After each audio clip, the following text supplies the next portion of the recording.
हिजाम hospital से discharge होकर ईश को बगैर बताए अलग घर में चला आया था, जहां पर हादी और हिजाम पहले दिन से रहते थे। ईश को तो कुछ खबर ना थी इसके अस्पताल से डिस्चार्ज होने की। गुस्सा भी इसी बात पर था कि हिजाम ने कुछ बताना जरूरी नहीं समझा। वापस घर भी नहीं आया था बल्कि अलग घर चला गया था। यार वो इधर भी आ गई है। कमरे की खिड़की से बाहर खड़ी ब्लैक कार पर नजर जाते ही हादी इस पार से बोला था, आने दो इसको, तुम बस वो वीक लगा दो जो मैंने समझाया था, वैसे वैसे करना, खुदा का वास्ता है शर्मा मत जाना, आज इस इश्क के मुंह से इजहार सुनकर ही रहूंगा। चल बच्चू लग जा काम पर।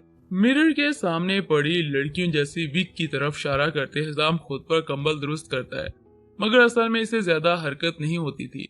दिल में दर्द की लहरें उठती थी, इसी वजह से ज्यादा हरकत से इज्तनाब किया था। हिजाम मैं ये काम कैसे कर सकता हूँ, क्यों मुझे फंसा रहे, इस सब में वो मासूमियत से कहता इनकार कर रहा था। हिजाम ने सख्ती से आंखें दिखाई थी, यार के लिए यार इतना भी नहीं कर सकता, बस लड़कियों की ड्रेसिंग कर कर मेरे करीब आने की एक्टिंग ही तो करनी है, और क्या मांग रहा हूँ मैं तुमसे। हादी ने हार मान ली थी, वो अब हिजाम की हर बात मानना चाहता था। डॉक्टर ने इलाज से जवाब जो दे दिया था, इसने अभी तक किसी को ये बात नहीं बताई थी, ईश तक को भी नहीं पता थी। यही घर है ना? ईश ने फोन निकालते स्वीडन का सेंड किया एड्रेस नोट किया था।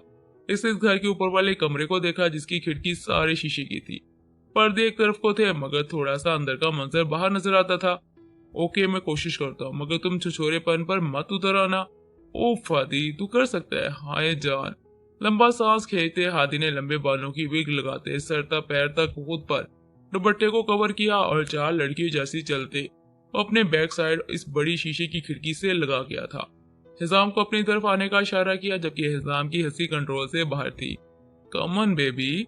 बाहर खड़ी ईज को ऐसा फील हुआ जैसे इस खिड़की से टेक लगाए लड़की खड़ी है, किसी को अपनी तरफ बुला रही है। ईज की आंखें तो तब फटी थी जब इस लड़की के गिर्द हाथ रखते हिजाम को देखा था। क्या सीन चल रहा था तेरी बेगम का, गुस्सा आ रहा है इसे। वैसे यार मैं तुझे बता रहा हूँ, अगर मेरी जान पर बनी तुझे छोड़ूंगा नहीं।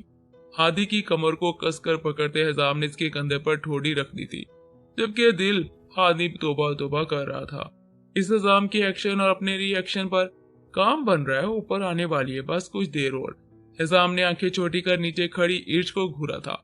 ईर्ष ने इसको किसी अजनबी से इतना क्लोज देख अपने तन मन धन में आग लगाई गुस्सा सांस फूल रहा था। इसे गुस्से भरे तनफ्फुस से फोन को पटक कर नीचे दे मारा था और रुख इस घर के अंदर किया था। हिजाम इसको ऊपर आता देख जल्दी जल्दी से दूर हुआ था। ये बिग दुपट्टा लेकर जा यहाँ से, जल्दी कर यार, ऊपर ही आ रही है, जल्दी कर। हिजाम खुद को तेजी से बेड पर जाकर लेटते कंफर्ट ओढ़ गया था, मगर अब हादी देखता रहा कि किधर से कहां पर जाए। कमीने तेरे वास्ते मैंने ये सब किया, अब जब तेरी बीवी मुझे लड़की समझकर मारने आ रही है तब तो खुद मस्त सा कंबल लेकर सो रहा है। मुझे न आर का छोड़ा है न पार का। हादी को वहीं पर बुत बने खड़ा देख हिजाम तेजी से उठता है, इसके पास जाता, इसको बात में बंद कर गया था। ईर्ष ने अंदर एंटर होते रुख सीधा ऊपर वाले कमरे में किया था। छोटी सी बैल्कनी से होकर इस कमरे के दरवाजे के सामने जाकर खड़ी हुई थी। उसे से भारी सांस अंदर बाहर किया था। किधर है वो लड़की जो तुम्हारे करीब आ रही थी? ईर्ष ने करदम रखते ही गुस्से से हर लफ्ज अदा किया था, मगर फिर जब वो चुपसी हुई थी, जब सामने हिजाम को बेड पर सोते देखा, मगर कुछ पल तो पहले इस कमरे में कोई लड़की मौजूद थी, अब यहाँ इस बंदे के अलावा कोई नहीं था। अल्लाह आज बचा ले, आइंदा कभी ऐसा रोल नहीं करूंगा यार ही में। हादी ने बात के कोने में घुसते कानों को हाथ लगाए तौबा तौबा की थी। विक दुपट्टा उतारा यूं ही बात के फर्श पर फेंक दिया था। ये तो सो रहा है, मगर अभी बात से इसी खिड़की की तरफ इशारा करते हुए हैरत से बोली थी, अभी कुछ देर पहले कुछ था और अभी कुछ। हिजाम ने खामोशी को समझते आहिस्ता आवाज में पानी लफ्ज बोला। ईर्ष को लगा शायद वो पानी मांग रहा है, और जल्दी से इसके पास आती बेड पर बैठती मेज पड़े पानी के जग से पानी गिलास में डालते हिजाम को देखती आवाज देती है, हिजाम। इसने मध्यम सा लहजा कर जरा ब्रीक बिनी से कहा था। हिजाम ने आंखें खोल इसको अपने सामने देख माथे पर बल डाले थे। ये पी लो। वो पानी का गिलास आगे करती फिर से नरमी से पुकारी थी, मगर हिजाम ने इसका हाथ कदरे सख्ती से पकड़ लिया था। ईर्ष की पकड़ से गिलास उमड़ता इसकी शर्ट पर जा गिरा था और सारा पानी पानी हुआ था। ईर्ष फौरन से उठकर खड़ी हुई थी, मगर हिजाम ने इसे पकड़े हाथ को खींच उसको अपनी निगाहों में झुकाया था। तुम मुझे जान से मारने यहाँ तक आ गई हो? वो यकदम ईर्ष के चेहरे पर चीखा था। पल भर में यूरोप देखती सहम कांप उठी थी। हिजाम ने आंखें बड़ी करके इसको अपनी खूनी इंकलाब निगाहों में मजीद झुकाया। वो कभी ये जज्बात बनाते जुदा लब देखता तो कभी इन मोटी स्याह आंखों में, तुम इतनी मेहरबान कहाँ मुझ पर जो मेरा हाल पूछने आ गई हो, यकीनन मुझे जान से मारने आई हो, कि तुम्हारे फैन तुम्हारे खिलाफ जो हो गए हैं। इर्श का दिल खौफ से धक धक कर रहा था। हिजाम ने इसका हाथ कदरे बेदर्दी से परे झटकते तो उसे दूर किया था। इर्श खुद को संभालती रह गई थी, समझ नहीं आ रहा था यूं एक पल में हिजाम का ऐसा रवैया। निकलो मेरे घर से अभी। ग्रे रंग की शर्ट सारी गीली हो गई थी। वो अपने दिल के मुकाम पर हाथ रखता उठते बोला था। इर्श मसलसल इसको देख रही थी। वो पहले जैसा रहा है कहाँ था? आखिर तुम्हारी बात का मतलब क्या है जो ये कह रहे हो तुम? इर्श भी इसी रवैये का मतलब पूछती जरा सख्त पड़ी थी। हिजाम ने वैसे ही गुस्से भरे नक्श से इसको घूरा था। ओ तो मैडम इर्श को मतलब जानना है। रुको मैं तुम्हें बताता हूँ अपने इस रवैये का मतलब। तेजी से आगे बढ़ता हुआ इर्श का मजबूती से बाजू पकड़ते अपने साथ कमरे से बाहर निकालते बोला। इर्श इसको रोकना चाह रही थी मगर वो एक मर्द साथ था, इस लड़की से कहाँ संभलता था, क्योंकि तुम एक पागल, बददिमाग, बदलिहाज, बिगड़ी और नफसियाती नशे लड़की हो। घर का मेन डोर खोल भी इसको बाहर की जानब धक्का देते नीचे फर्श पर गिरा चुका था। इर्श की हाथ की हथेली पर खराश पड़ी थी। खुद को संभालते ऐसा जालिम रवैया हिजाम से कभी तवक्को न रखा था जितना आज वो बन चुका था। हिजाम सिर्फ इसके मुंह से मोहब्बत का इजहार सुनना चाहता था, फिर चाहे यूं ही तड़पा तड़पा कर ही क्यों ना। इनफ दिस, बंद करो अपनी बकवास। तुमसे 2 दिन आराम से प्यार से जरा बात जो कर ली, तुम तो मेरे सर पर बैठते जा रहे हो। तुम्हारी औकात मेरे जूतों जितनी तक नहीं है। खुद को संभालती इस पर चीखी थी। हिजाम ने आंखें स्केड़ी थी इसके अंदाज पर। मैं अगर कमाने पर आऊं ना इर्श, तुमसे ज्यादा दौलत कमा सकता हूँ, मगर ये छोटे बड़े नोट रिश्ते खा जाते हैं। मुझे इन पैसों से कोई मतलब नहीं है। मुतमईन अंदाज से कहता वो सच बोल गया था, मगर इर्श ने आगे बढ़कर इसके कॉलर को दबोच लिया था। मैं चाहूँ तो तुम्हारी इस गलती पर तुम्हें जान से मार सकती हूँ, मगर मुझे अफसोस है क्योंकि तुम मुझे अच्छे लगते हो, या शायद मैं पसंद करती हूँ तुम्हें, इसलिए ये सब करना मेरे बस में नहीं है। धक्के से अपने जुनूनी निगाहों में इस शख्स को मजीद झुकाती इर्श हिजाम के चेहरे के हर नक्श को घूरे जा रही थी। गुस्सा तो था हिजाम का धक्का देने पर। मत बनो इतना जुनूनी मेरे लिए, जब पता भी है कि तुम सिर्फ इस हाशिम को पसंद करती हो, सिर्फ इससे मोहब्बत है ना कि मुझसे। अच्छा है ना मैं टाइम से पहले मर जाऊं। इर्श के दोनों बाजुओं को पकड़ते वो परे करता बोला। इर्श ने आंखें छोटी की इस बात पर। तुम कहती थी ना कि तुम मुझे बहुत जल्द छोड़ दोगी, तो दूं यहीं पर तुम्हें तलाक। बोलो चाहती हो ना ऐसा? इन अल्फाज के बाद ऐसा बस थप्पड़ का शोर सुनाई दिया गया था जो इर्श ने रखकर तमाचा हिजाम को मारा था। चेहरा दूसरी तरफ की नजरें झुका गया था। इस कदर सख्त थप्पड़ का असर हुआ था। आइंदा मेरे सामने तलाक लफ्ज मत बोलना, समझे तुम? हाँ करती हूँ मैं हाशिम से मोहब्बत, बेइंतहा, इतनी कि जितनी तुम सोच भी नहीं सकते। मैं पागल हूँ इस लड़की के पीछे। इसे भी अपनी मोहब्बत में पागल करूंगी तुम्हारे सामने। सुना तुमने? हिजाम का दिल किया इस थप्पड़ की सजा इर्श की सांसों को देता। शिद्दते ज़र्ब लगाते इस इर्श की हर सांस छीनता, खुद में समेटते हर लम्हे दर्द से भर देता इस पागल लड़की के लिए, मगर वो चाहकर भी ऐसी चाहत हकीकत न कर सकता।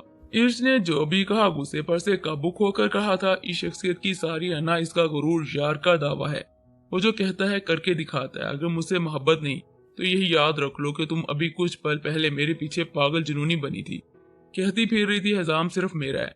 अपने कोल को सच्चा रखो इर्श, मेरे पीछे पागल बनकर दिखाओ। वो सरूर मदहोशी से कहता इर्श के मुड़े कदम भी वापस को लौट गया था। एक तरफ वो इर्श को चैलेंज दे गया था, दूसरी तरफ आखिरी बाजी रख दी थी। इसके बाद हार जीत होनी थी और इसका नाम या तो इर्श की इजहार मोहब्बत या फिर दुश्मनाने जान की नफरत था। बस तुम मुझे इर्श को चैलेंज दे रहे हो? हर लफ्ज आहिस्ता से कहते वो गंभीरियत और हैरानी के आलम में बोली थी। हिजाम ने बजाते खुद को कोई जवाब दिए बगैर मुस्कुराते रुख अंदर का किया था। इर्श इसको जाते देखती रह गई थी। वो इसको पागल कर खुद बड़े आराम से चला गया था। आह डैम इट, समझता क्या है? मुझ इर्श को वार्न कर रहा है। इस लड़के ने अभी मेरा पागलपन देखा नहीं। मोहब्बत तो मुझे तुमसे कभी हो ही नहीं सकती हिजाम, मगर इस बार तुम मेरी नफरत का जुनून देखोगे। मोहब्बत से इनकार करती ये लड़की मोहब्बत करने ही जा रही थी। इसने जब से मुठियां भरकर वापसी का रुख किया था। शफीक साहब अभी तक हॉस्पिटल में एडमिट थे। हाशिम इसे इतनी मार खाने की वजह से अभी तक होश नहीं आया था, मगर जवेद साहब ने अपनी बात का मान रखा था। जैसा कहा था बिल्कुल वैसा हुआ था। हाशिम और इमरा अकेले मरी को रवाना हो गए थे। जितने वक्त का सफर था इतने वक्त बस गाड़ी में अजनबी बन रहा था। हाशिम ने मतलब से ज्यादा बात ना की थी, इमरा मतलब से ज्यादा बातें करना चाहती थी। वो एक साथ वक्त गुजारने जा रहे थे, मगर इन दोनों को यूं अलग खामोश देख लगता न था। यहाँ से आगे बस 2 घंटे का सफर है, फिर घर पहुंच जाएंगे। अगर आपको भूख लगी है तो बता दे, मैं किसी होटल या ढाबे पर रोक लेता हूँ। कार को बड़े रोड से नीचे उतारते वो छोटे रास्ते पर चलाता मगरूरियत से बोला था। इमरान ने अपने गिर्द गिर्द शाल दुरुस्त की और सामने देखा। भूख नहीं, घर चलकर बिरयानी बना दूंगी, यहाँ से सामान ले लेना तुम। हाशिम को एक मोहब्बत भरी नजर देख वो रक्सा मुस्कुराहट से बोली थी। हाशिम ने सर को हाँ में जुम्बश दी थी। नजरें जरा सी झुकाकर आगे का रास्ता देखा, जहाँ से सड़क के इर्द गिर्द काफी जंगल टाइप झाड़ियां, छोटी छोटी बस्तियां थी। हाशिम, वो मधमी सा लहजा कर न जाने कैसी बेकरारी के अंदर से बोली थी। हाशिम ने महबूब को सरसरी सा देखते जी में जवाब देते दोबारा सामने देखा था। मैं लास्ट टाइम अपनी फ्रेंड के साथ ट्रिप एंजॉय करने यहाँ पर आई थी। ये जगह मुझे सच में बहुत प्यारी लगती है। दिल करता है यहाँ पर हमेशा तुम्हारे साथ रह जाऊं। वो मनाने के इरादे बना रही थी। वो मुंतजर थी आगे से जवाब की, मगर वो शख्स खुद को ड्राइविंग में मसरूफ रखे हुए था। इमरान ने कोई जवाब ना पाते मुंह बसोरे शीशे की खिड़की से बाहर झांका था। इतनी हसीन जगह पर यह बर्गर क्यों नहीं मान रहा। सामने बहती नदी को देखते वो चाहत से बोली थी, यहाँ पर हम दोनों की सिवा कोई और नहीं है, फिर भी ये मुझे इग्नोर कर रहा है, आखिर क्यों? या शायद ये जितने दिन मरी में है ऐसे ही रहना चाहता है। नहीं नहीं नहीं, ख्यालों को झटकती वो नफी में सर हिलाती अपना सर पीछे सीट की पूंछ से लगा गई थी। आंखें मूंदे सफर के इख्तिताम होने तक का सोना चाहा। हाशिम ने एक नजर इसको देखते अपनी आंखें छोटी की कि कितने जज्बात के अंगारे थे इन गिरे आंखों में। वो जल रहा था। वो मजीद यूं ही देखना चाहता था या फिर जलना चाहता था इस महबूब जालिम की हुस्ने नजर में। मैं कैसे बताऊं आपको, मेरे बस में नहीं अब और इंतजार करना। कितना जालिम है आपका इजहार मोहब्बत का इंतजार करना। अगर इन दोनों में ये जुल्म ना खत्म हुआ मुझ पर तो कैसे जीऊंगा कैसे? कह दे वो सब जो मेरा दिल सुनना चाहता है। कसम इसी पल समेट लूंगा आपको खुद में, हर सांस में मोहब्बत भर दूंगा, हर धड़कन को खुद में संभालूंगा, हर शिद्दत जुनून पर चाहूंगा आपको। मुकाबल के हसीन चेहरे के हुस्न ताब को अपनी निगाहों में दिल से उतारते वो दिल इश्क आतिश की लगी पर धड़क रहा था। आग से लगती थी इनके पागल जुनूनी इश्क की आखिरी हद तक के जज्बात को छेड़ कर कैद करने में कि जान में आशिकी कहाँ ये जान दी थी। जितना इंतजार इजहार करवाएगा इतना इस हाशिम का इश्क जुनून आतिश सहना पड़ेगा। सारे लव शिद्दे जज्बात से बोले गए थे मगर आवाज दिल की खिड़की से बाहर ना निकली थी। इसने इमरा की नींद में डूबे चेहरे को यूं तका था जैसे किसी सहरा में पैसे ने पानी को, मगर जब अपने जज्बात मारे तब ऐसा लगा जैसे गुलाब से कांटे धारे हों। महबूब ने इस पागल दिल पर हाशिम ने फिर से ड्राइविंग में मसरूफ होते जल्दी से ये सफर खत्म करना चाहा, क्योंकि पास जो महबूब था वो थक चुका था। फिर कैसे इसके आराम में खलल डालता। वह जल्द अज जल्द घर जाना चाहता था। वह रात के अंधेरे में अपने कमरे की तरफ का रुख करता अंदर दाखिल हुआ, मगर सामने बस अंधेर नगरी थी। इसने पास दीवार पर हाथ रखते लाइट ऑन किया और दरवाजा बंद कर दिया। इस इमरान ने बहुत इंतजार कबार लिया मुझे। कितना समझाया था मैंने इससे कि निकाह कर लो मुझसे, अपनाना चाहता तुम्हें, मगर नहीं, इसने मजाक समझा। सब छोड़कर चलेगी मुझे, मगर मैं भी शफीक हूँ। तुम जहाँ पर भी जाओगी वहां तक आऊंगा, तुम्हें अपना बनाकर रहूंगा, फिर चाहे निकाह में या फिर निकाह के बगैर।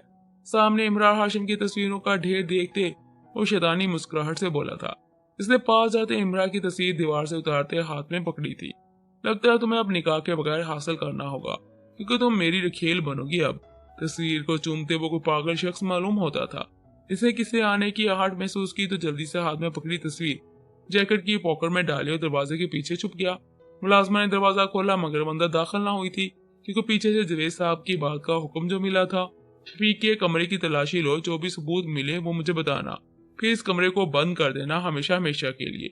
इस पागल शख्स ने मेरी बेटी पर गंदी नजर रखी जो मैं कभी बर्दाश्त नहीं करूंगा। मुलाजमा ने हाँ में सर हिलाया। जवेद साहब वहां से चले गए थे। मुलाजमा अंदर आई मगर तभी किसी ने पटक कर दरवाजा बंद कर दिया। जवेद साहब अभी जाने के लिए मुड़े ही थे जब आवाज सुन पीछे मुड़े। पेशानी पर बल डालकर देखा ये इतना जोर से क्यों बंद हुआ है। वह हैरानी से बोलते चलते वापस आए मगर तब तक इनका फोन रिंग हुआ। उन्होंने नोट किया कि अस्पताल से कॉल आई थी। जवेद रानी साहब, आपके पेशेंट अस्पताल से भाग गया है और इस पेशेंट ने भागने के लिए हमारी नर्स को जान से मारने की कोशिश की है। पागल बनकर अस्पताल का काफी नुकसान भी इसी वजह से आपको इन्फॉर्म कर रहे हैं। या तो आप खुद आ जाए या फिर किसी को भेजकर ये नुकसान भर दें। बहुत शुक्रिया। जवेद साहब ने दूसरी साइड से कॉल कट होने पर सब इग्नोर कर अस्पताल जाना चाहा। वो भूल गए थे कि दरवाजे के इतने सख्त बंद होने की वजह जाननी थी। मुलाजमा ने अपने मुंह पर किसी के रखे भारी हाथ पीछे करने चाहे। शोर नहीं वरना चार से मार दूंगा। अपनी पिस्तौल निकालते वो उसकी कनपट्टी पर रखा बोला था। मुलाजमा इसी वक्त डरते चुप हुई थी। शफीक साहब ने इसके मुंह पर इतना दबाव डाला कि वो सांस लेने में मुश्किल पा रही थी। इसने फिर आजादी की कोशिश की मगर शफीक साहब ने अब और सख्ती से दबाया था। फिर मुलाजमा वहीं पर अपने होशोबाज खोकर बेहोश होती नीचे फर्श पर जा गिरी थी। इमरा मेरी जान, तुम्हें मैं दुनिया के आखिरी कोने से भी ढूंढ निकालूंगा मगर फिर तुम्हारी खैर नहीं इस शफीक से। अपने पिस्तौल को देखते वो फिर से मुस्कुराए थे। अंधेरी रात में वो बेड पर लेटा कब से सोने की कोशिश कर रहा था मगर करवटें ही बदलता हादी हिजाम के पास ही रहा था। वो सोफे पर सो रहा था, हिजाम बेड पर, जबकि नींद नहीं लग रही थी। वो बार बार इस पागल इश्क का पागलपन सोच रहा था। इसने चैलेंज तो दे दिया था मगर अब को नींद चैन सुकून नहीं मिल रहा था। वो डरता चीखते आंखें खोल झट से उठ बैठा था। हादी भी इसकी चीख से नींद से बेदार हुआ था। वो जल्दी से सोफे की नींद छोड़ अपने दोस्त के पास आया था। हिजाम ने अंदर सांस खींचा था। वो हिजाम कुछ कहना चाहता था। हादी ने इसके पास जाते इसका खौफ देते इसको संभालना चाहा मगर तभी हिजाम के फोन पर मैसेज की टून रिंग हुई थी। हादी ने फोन को देखा, वो उठाने वाला था मगर हिजाम ने जल्दी से उठाया था। मैं औखा सोखा रसिया यार मनाया सी, एक ओनू मना दे मैं यारा नू खोया है, औखा लंघिया है मेरा दिन चानड़ वेला, तू ते मजे दी नींदरा रातां सोया है, इश्क दा ला नशा सानू ते छोड़ दिता तू, तेरी याद विच कल्ब हर वेले रोया है। इसने मैसेज रीच करने के बाद नाम नोट किया तो पागल बीवी लिखा हुआ था क्योंकि इसने इश्क का नंबर इसी नाम से सेव किया हुआ था। वो हल्का सा मुस्कुराया था इस नाम को पढ़ने के बाद। मोहब्बत तो मुझे तुमसे नहीं मगर मेरा पागलपन देखो, अभी तक बाहर खड़ी इस खिड़की को देख रही हूँ। तुमने चैलेंज दिया था ना, लो देख लो आकर। इस मैसेज ने हिजाम की वो छोटी सी मुस्कुराहट भी छीन ली थी।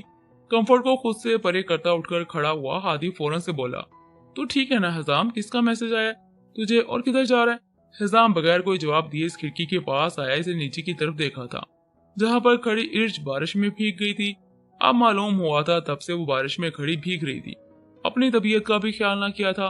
एक कदम भी इर्ज वहां से हिली ना थी। इतना जुनून सवार था इस चैलेंज का। अगर वह हिजाम के पीछे पागल है। इर्ज ने फोन से नजर हटाकर ऊपर खिड़की की जानब देखा। हिजाम में इर्ज की नजर मिली थी। वो बिल्कुल साका सा खड़ा इस पागल लड़की को देख हैरत ज़दा था। इर्ज की आंखों में पानी की बूंदें गिर रही थी। क्या ये लड़की अभी तक नहीं गई वापस? यार ये बिल्कुल पागल है, बारिश में खड़ी है, लगता मरने के इरादे हैं इस पागल के। हिजाम मुसलसल इर्ज की जुनूनी निगाहों में देख रहा था। तभी हादी इसके पीछे आता है। इर्ज को बाहर यूं खड़ा देख शौक से बोला था, पाकिस्तान से टिकट अरेंज करवाऊं? वो इर्ज को नजरअंदाज करता पीछे हुआ। हादी इस बात पर मुंह खोल गया था। यार वो पागल लड़की कभी भी वहां से हिलेगी नहीं। तुम इसे अंदर बुलवाने की बजाय पाकिस्तान की बात कर रहे हो। मुझे तो लगता है वो लड़की पागल थी मगर अब तुम भी इसके साथ रहकर मुकम्मल पागल बन जाओगे। तुम दोनों यहाँ पर, मैं तो जा रहा हूँ, ये तुम दोनों के आपसी इख्तलाफ है, खुद हल करो। हादी मजीद बहस ना चाहता है वहां से किनारा कर गया था। हिजाम ने पर्दों की रीलिंग करने के लिए रिमोट उठाया।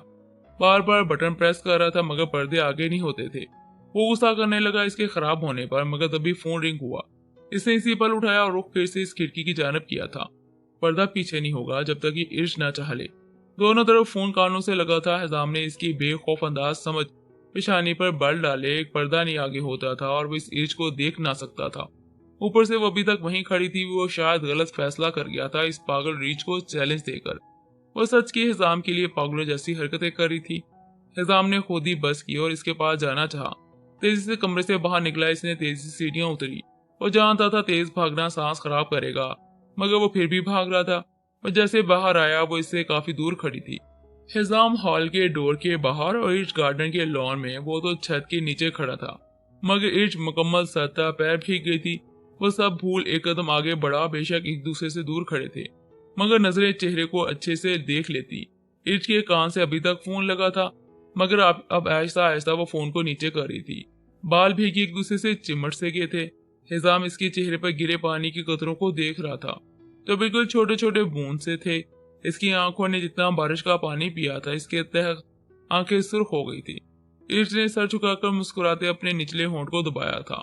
शायद वो बारिश के पानी से भीग गया था इसी वजह से। मगर इर्ज ने इस लड़के के बाहर आने पर इसको फिर से जुनूनी बेखौफ देखा। वो दोनों एक दूसरे से दूर खड़े थे। बहुत दूर। इन दोनों में बस खामोशी थी। नैन से नैन हट नहीं रहे थे। इर्ज को छोड़ इस बार तो हिजाम भी पल के लिए भी पलके न झपका सका था। इतना सुकून मिला था इस पागल लड़की को पागल कर मगर अब वह सब ठीक करना चाहता था या शायद खुद बाजी के हार जाने पर खुद ही इजहार मोहब्बत करना चाहता था। ये तो वक्त बताता कौन बाजी ले जाता है। वो इर्ज जिसने एक चैलेंज के पीछे खुद को इतना पागल किया या फिर ये हिजाम जो चैलेंज देकर अब खुद पछता